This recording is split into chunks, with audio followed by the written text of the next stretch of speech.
Like most of you gathered here this morning, my ancestors came from the old country. They came with hopes and dreams. They came with endless possibilities. A new life, a new country. They dreamed dreams. They saw visions of an incredible future. They came. I was told as a child that Mom and Pop Jacobson, Johann and Augusta, my grandparents, emigrated to this country as teenagers.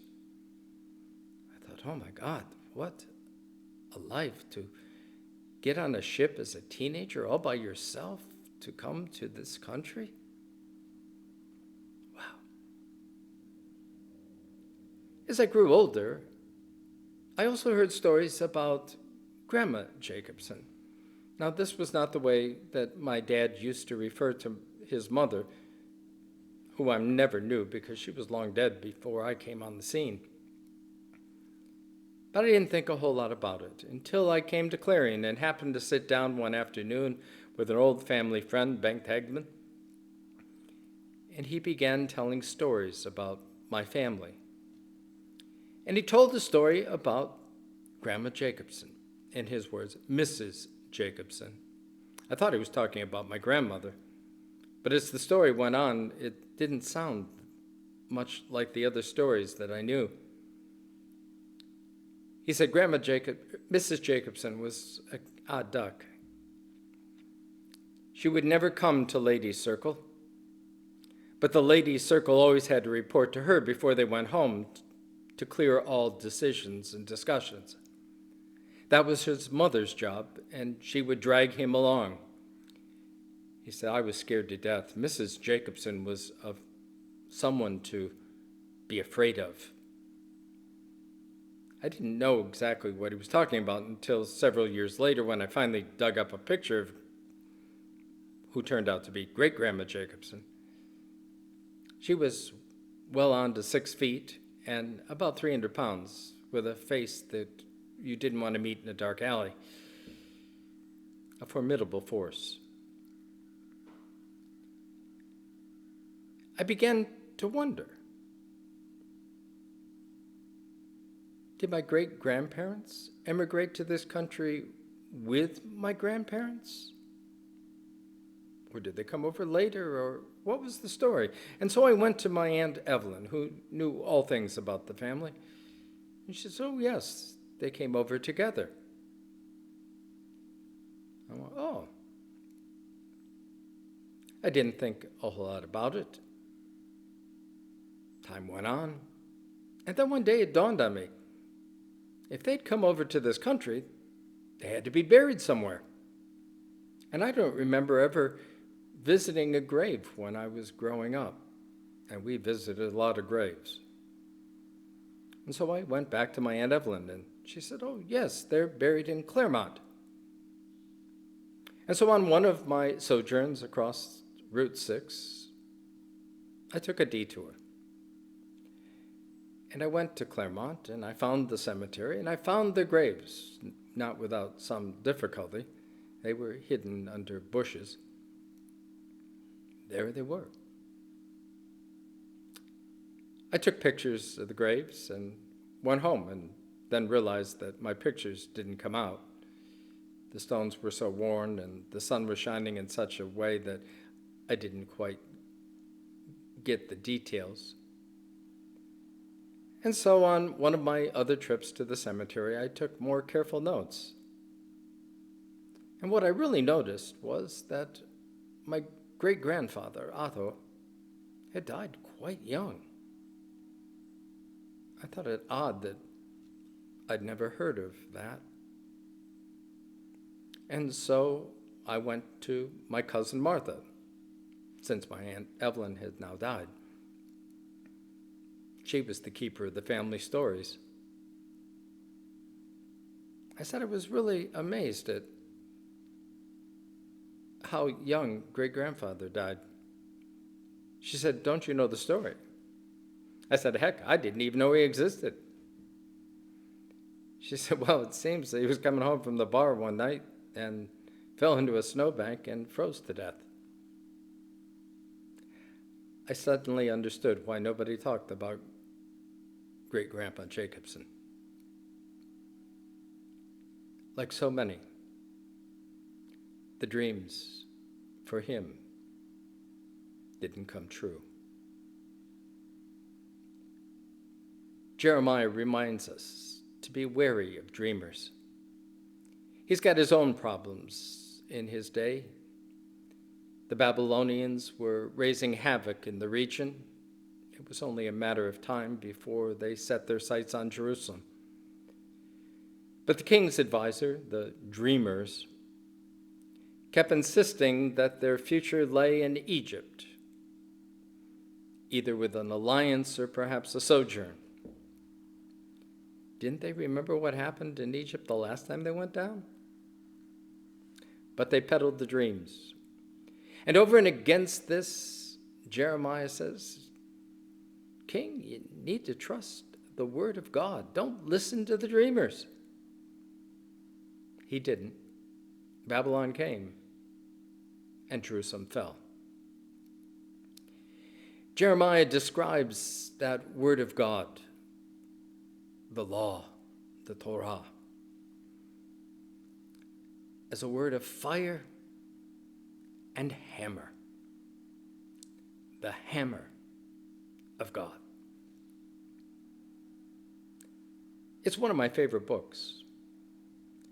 I read it often, particularly when I come north to Mount Druid.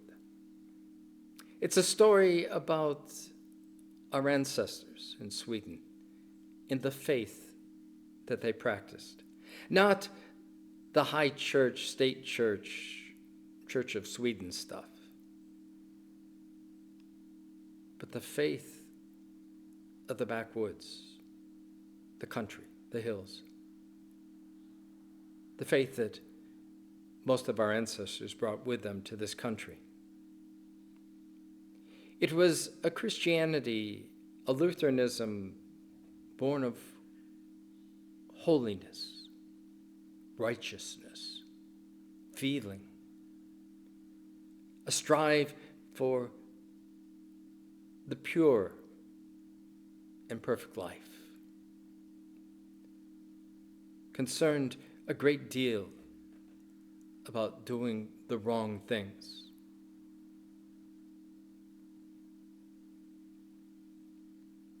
It was a dream.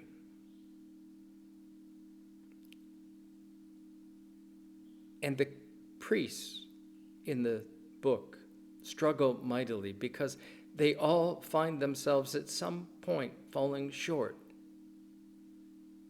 and being reminded that they can't do it, that they all stumbled and fell. Luther talks about the law, this trying to work out one's salvation through one's works, as being a law that kills. I didn't really fully understand that until one night I was comforting one of my parishioners who was dying. Actually, she had been dying for the better part of 2 weeks. We'd done last rites 3 times up to that point, and this night was number 4, all at her request. There, in a darkened room,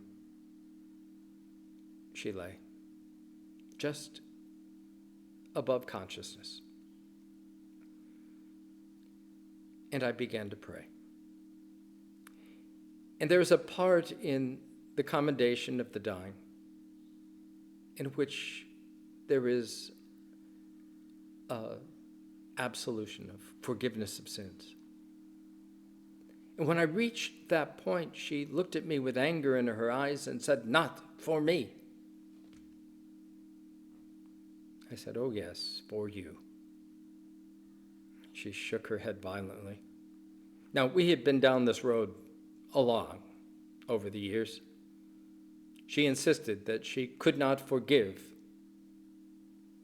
and therefore God would not forgive her. And so, once again, I launched into my sermon on grace. I said, you can't work yourself into this one. This is not your decision. This is God's decision.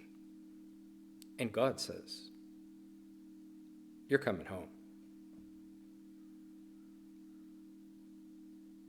Out of the darkness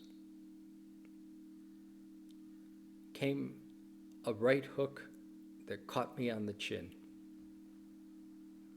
It may not have been the hammer of God, but it was definitely a hammer blow. When you trust in the law, there is no hope. It's a dream. The law of fire and hammer will break you to pieces and leave you on your knees before God. Luther was very certain about this. We hear a great deal about his railing against the abuses of the Catholic Church. We hear far less about his vehement opposition to the enthusiasts, the pietists of his day, the Schwärmer, those who also sought this perfect life, this dream. He said they are truly dangerous.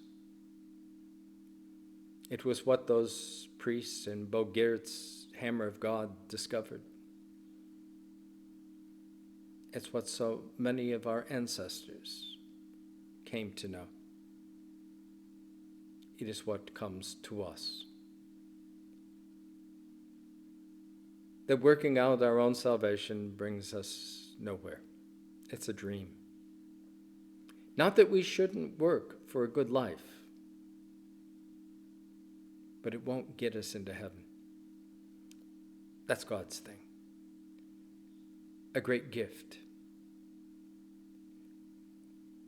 In the death and resurrection of Christ, God opens the door. People often ask me what the Last Judgment will be like. I said, well, you know, apart from Matthew's version where Jesus separates the sheep and the goat, we really don't have a description. But this is how I envision it. I stand before God alone. The Satan, the DA, reads the charges against me.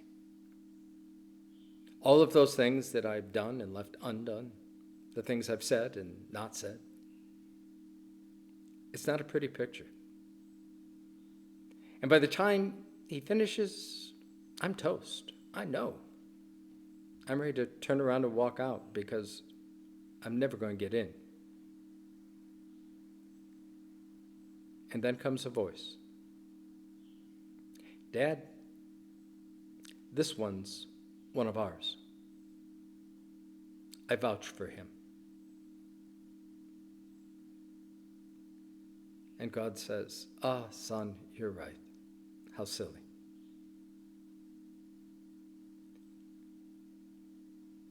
Jakey, enter the kingdom. Welcome home. Welcome home.